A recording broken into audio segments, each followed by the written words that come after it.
It is not the pure manner of the content. In other words, it's not the story. It's what you do with it. Not what, but how. How? Alfred Hitchcock is well known for being one of the most pioneering and renowned directors in the history of cinema. His particular cinematic style, which shines through in almost all his films, has become massively iconic and influential in modern film.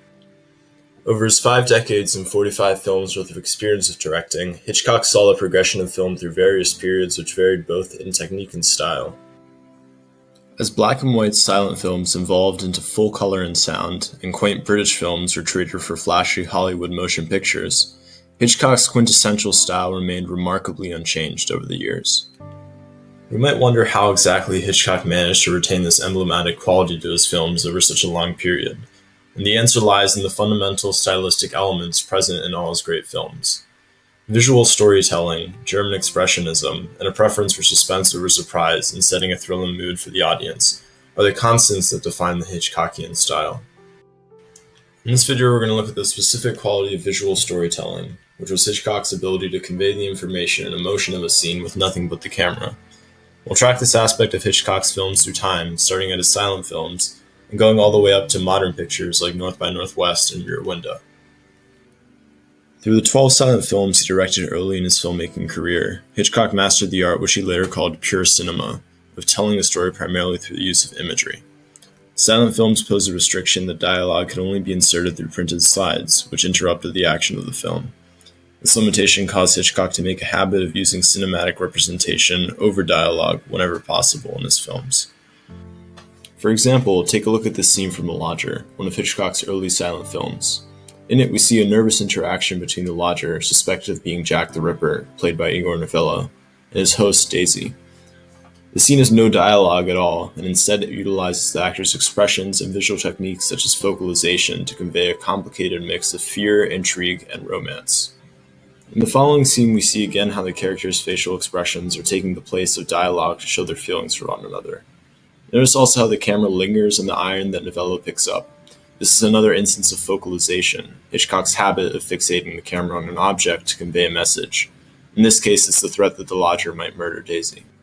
When faced with limitations in how he could present a scene due to the inability to use sound, Hitchcock turned to creative cinematic shots that conveyed the same information. As an example, take this beautifully composed scene from The Lodger, in which Hitchcock uses a translucent ceiling and a swaying chandelier to convey the information that Novello is pacing around on the upper floor, while showing the reactions of the concerned family below.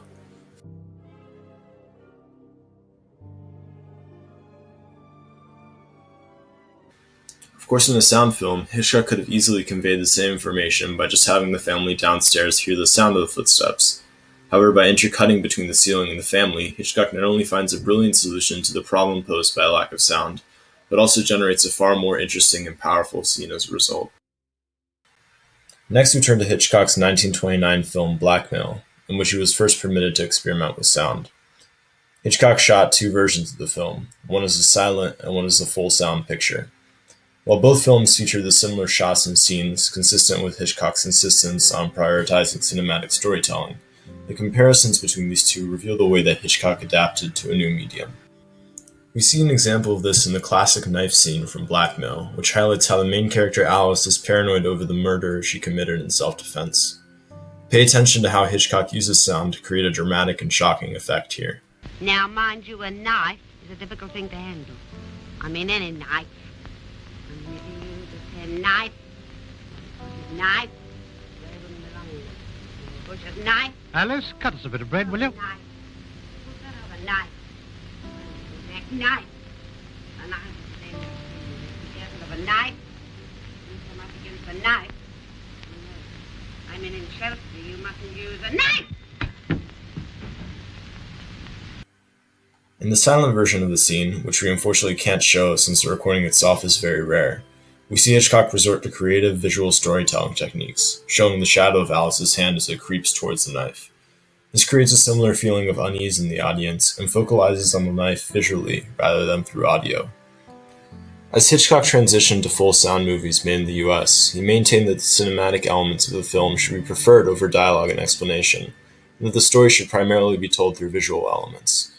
We particularly see consistent use of focalization and emotive expression in the 1946 spy film Notorious on screen, and Hitchcock experiments with purely cinematic scenes in later films such as 1954's Rear Window and 1959's North by Northwest. Take a look at how Hitchcock implements visual storytelling in the silent introduction to Rear Window. This is really cinematography at its best. With a simple pan of the camera, Hitchcock has composed a stylistically appealing introduction, which at the same time tells us a lot about the setting and circumstances of the film.